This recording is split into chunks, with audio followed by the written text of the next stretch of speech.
شوش الهاجس بيوته شعر بإحساس المعاني، امدح اللي بالمفاخر صيتهم نادر مثيله، بالثنا رصع مزاياهم على طرق الأغاني، سيرة بالمجد تزهى بالمكارم والفضيلة. قول في أنوار شعر وزنه يساوي الجبال، شيخة بعل النوايف ماخذها حظوة جليلة، بنت راوي بالوصايف ترجح بغيد حساني، الحلاوة الزين فيها وكل الأطباع الجميلة، والنعم دايم بأنوار ما لها بالنعم ثاني، في مدايح القصايد نختصرها بلحن الشيلة، زاهية والطيب فيها شب ريحات كهواني، التفاني والإرادة ما تعرف المستحيلة، والفخر دايم لبوها شهم سلطان الزمان، الأصيل الوفي اللي بالكرم تزهف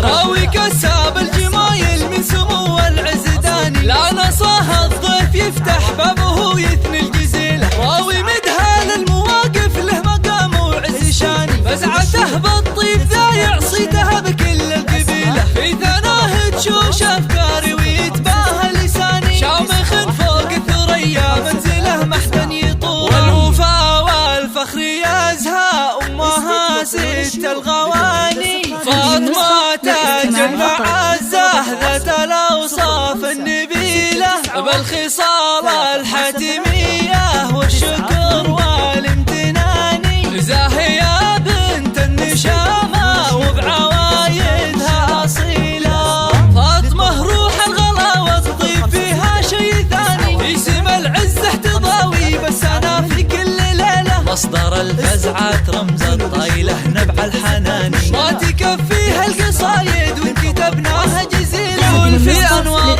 شعر وزنه يساوي الجبال، شيخات بعل النوايف ماخذه حظوة جليلة، بنت راوي بالوصايف ترجح بغيد حساني، الحلاوة الزين فيها وكل الأطباع الجميلة، والنعم دايم بأنوار ما لها بالنعم ثاني، في مدايح القصايد نختصرها بلحن